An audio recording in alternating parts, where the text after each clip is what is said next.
Welcome back to the Cerebral Palsy Perspective. I'm Chad Williams here with my co-host, Daryl Perry.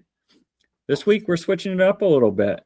Daryl isn't just the co-host today, he's also the guest. We've talked a lot about Daryl's CP journey on the podcast, but today we wanted to focus on the things that he's building, the work that he's passionate about, and the mindset behind it all. So, Daryl, welcome to your own show. Happy to be here. Happy to be here in the same seat, but a different seat. So, yeah, plenty of stuff for us to talk about. Yeah. People have heard your story, but I think what I really want the listeners to get to know is the story behind your CP journey in terms of the things that you're working on and the things that you're passionate about.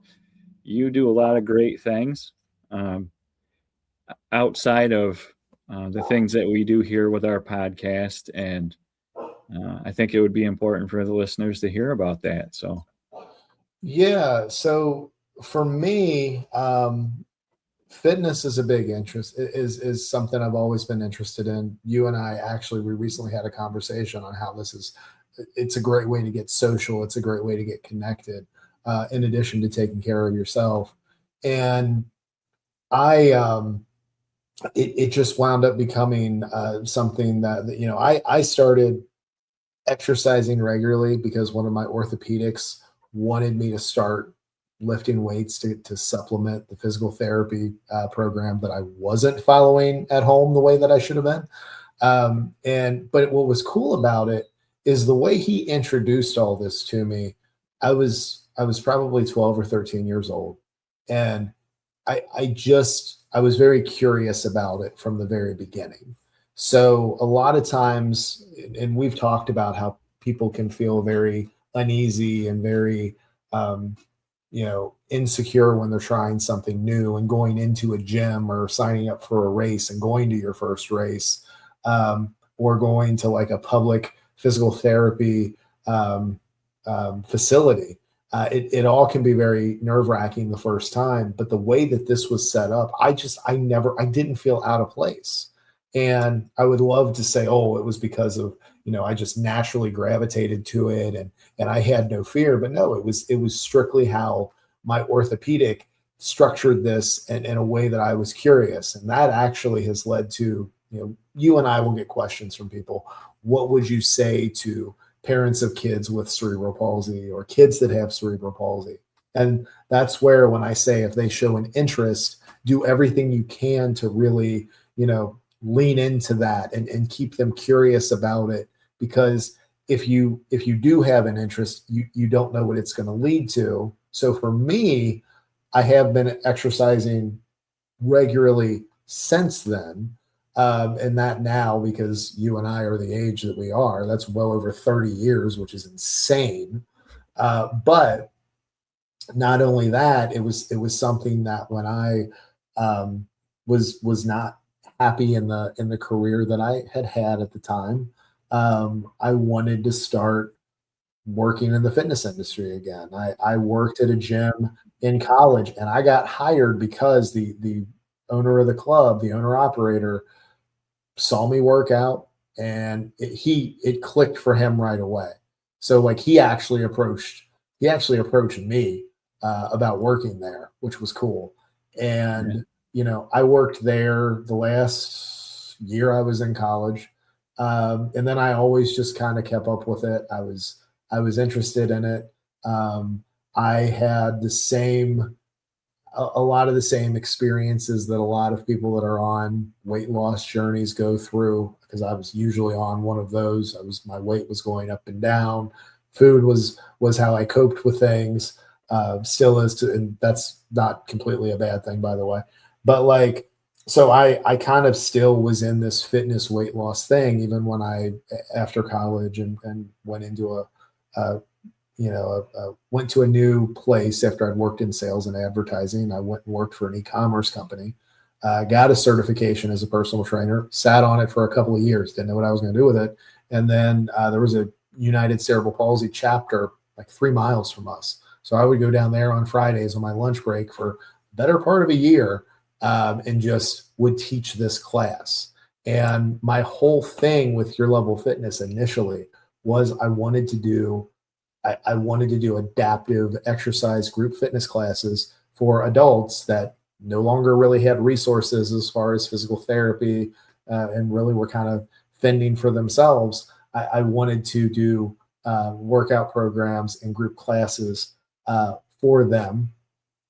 And that lasted again for about a year. And then I started branching out. And it's much like when you and I talk about everything that you've started. Everything started with just a message and then a clothing brand, and then it leads to a scholarship, and it leads to all these opportunities. And I think the big picture thing is, whether somebody has cerebral palsy or not, if you have an idea and you want to do something, you never know what it's going to turn into. And then in the moment, it feels like there's just so much, there's like, is it ever going to get off the ground? Is it ever going to get off the ground? But then you look at it as the momentum builds, and then you look back and you're like, oh my gosh, like I've been working on this for years. I've been navigating this. I've been figuring things out. And I've done pretty much everything in the fitness space outside of owning a physical gym, but working at gyms, working at studios, doing group fitness, being a running coach, personal training virtually, personal training in home, personal training again in the studios, in the gyms. And like, I look at it now with all the topic in fitness and weight loss about, well, now because people are using the GLP-1 medications, it's a lot more about weight management than losing the weight.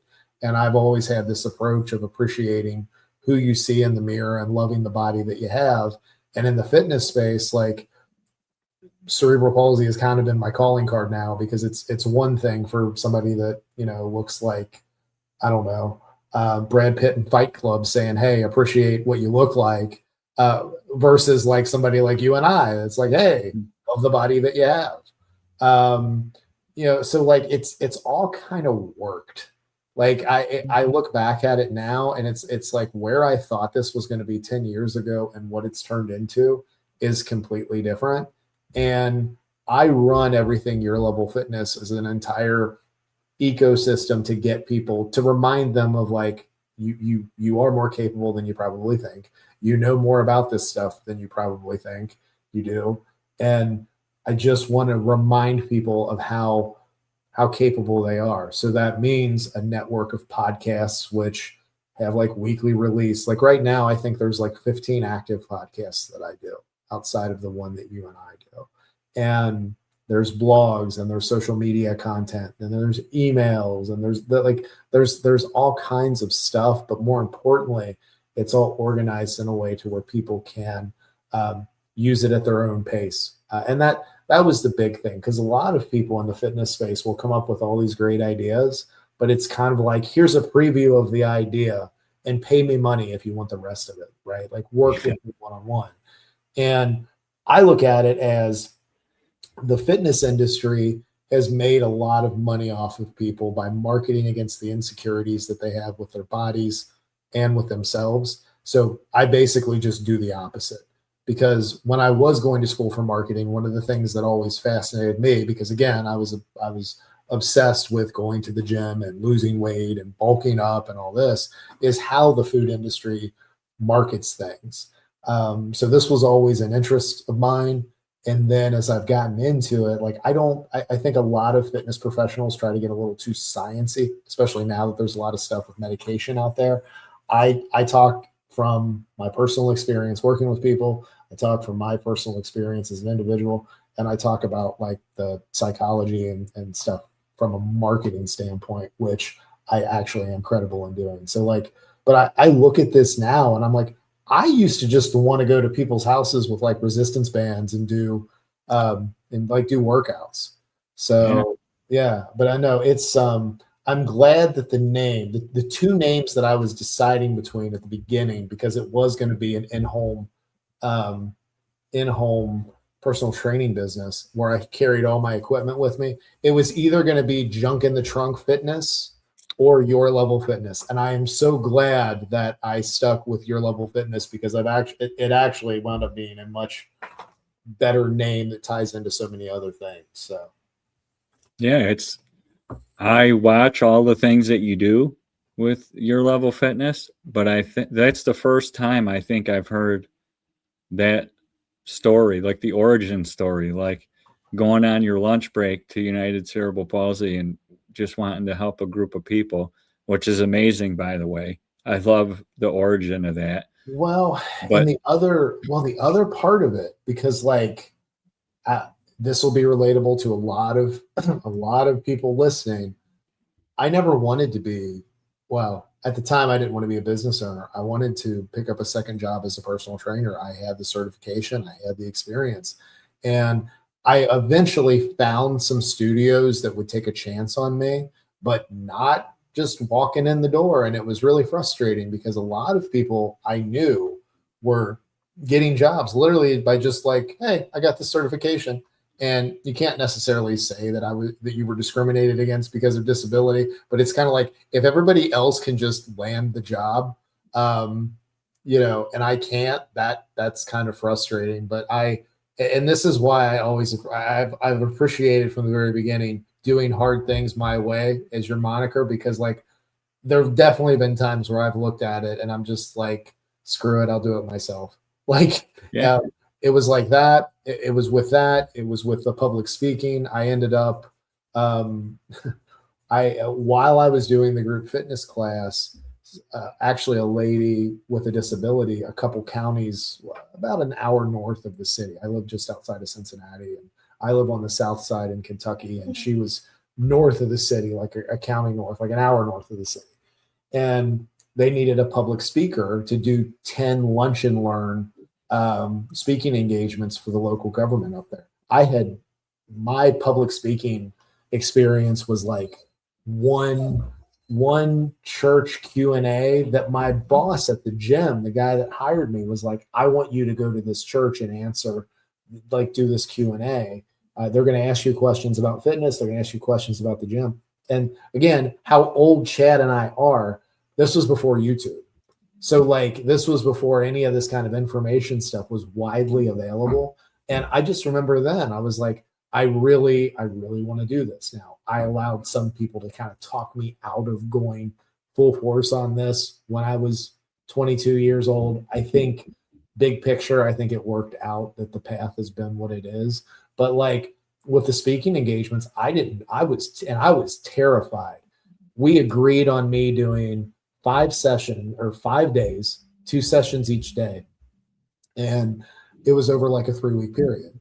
And she could tell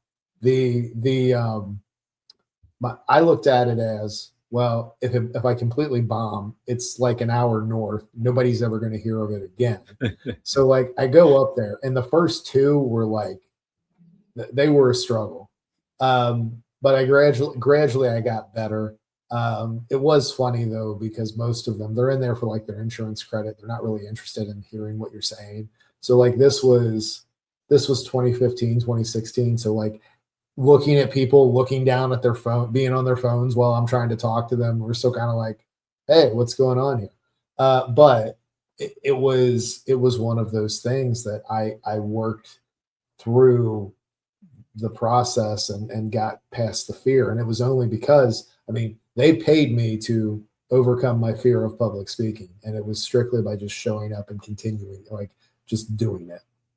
yeah, that's awesome. And now you're doing all these different things from there. Like you've said a bunch of times, like you never know what's on the other side of, taking that first step. And so it's crazy to hear where it started and see where it is now. And what's next with it, or what's in the works with it? Are there things coming up or things that you want to do to continue to evolve or change? Or it's really something where everybody uses AI. Chad definitely uses AI. Yeah, I'm guilty. I have a couple of things that I've built where I'm very much on top of like what people are what are people searching for? And then on top of it, what is being talked about, what's not being talked about, what's emerging. And the way a lot of the fitness landscape is set up, it's all kind of feeding right into what my message for Your Level Fitness has been. So it's more of the same. It's putting podcasts out. It's doing live streams for anybody that wants to take part in the streams that I do. I think fitness coaching, which is something that got really popular. It was around before COVID, but like during after 2020, it exploded, or during 2020 because people were at home. I think the price of coaching is out of the reach for a lot of people. So Sure. One way that people can contribute to what I do and still get value is I do live streams with my clients 4 nights a week. It's $19 a month, and you submit questions ahead of time. I always have jump off topics, and there's a lot of nights where people don't have anything else to talk about, so I just talk about that jump off topic for 20 minutes. But I do get a lot of feedback after the fact where they'll email me their thoughts, and we kind of go back and forth. So really scaling that up, because I do think a lot of people that are using the weight loss medication have lost the weight. Congratulations. Like, it's a big deal, but they're very concerned about how to maintain those Sure. results. So I'm just trying to keep them in the right mindset, and I'm trying to get people to really see, like, it's so easy to be hypercritical of yourself. And you and I talk about this a lot with our own struggles with different things. But sometimes having somebody to remind you in the right way for you to take a step back and look at how far you've actually come and get out of that thought process is worth its weight in gold. So, but yeah, that's where I think things will be going. But it's crazy. Like, you and I are recording this a couple weeks before it comes out. There may be something brand new that happens that I have to stay on top of. But I will say, with the way everything's structured, because again, my background is in marketing. So like all the data side of stuff, like all the numbers, all the analytics and things, I have that all set up on the website. So like I can look at trends. I can there's a lot of data that doesn't really mean much of anything, but when something is really connected and speaks, then it's not data driven decisions, but it's like looking at data to consider when I make a decision. And I think this is another I think a lot of times we have to trust our gut, especially those of us with cerebral palsy or other disabilities, because it's crazy how counted out we've been in so many areas of life. So you got to trust your gut too. Yeah. I love that. I love, I don't know. I still go back to hearing that origin story. I'm blown away by where it started, and that initial thought that you had, and that choice that you made to like use your lunch break to help a group of people. And now you're helping people all over the country, and not just people with CP, but it's expanded to all kinds of groups of people.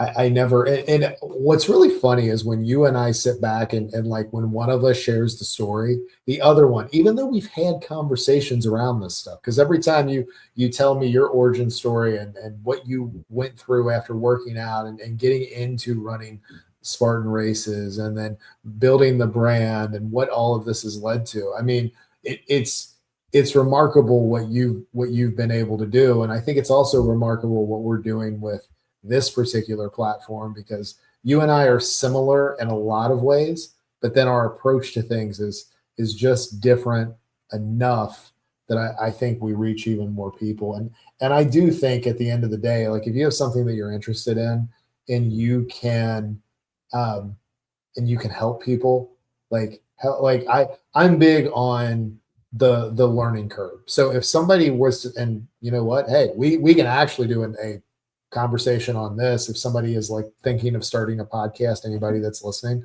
I'm big on like shortening the learning curve. So I've been doing podcasts personally since January of 2018. I would love to have somebody come on our podcast that is in the cerebral palsy community that wants to start a podcast but doesn't know where to do that.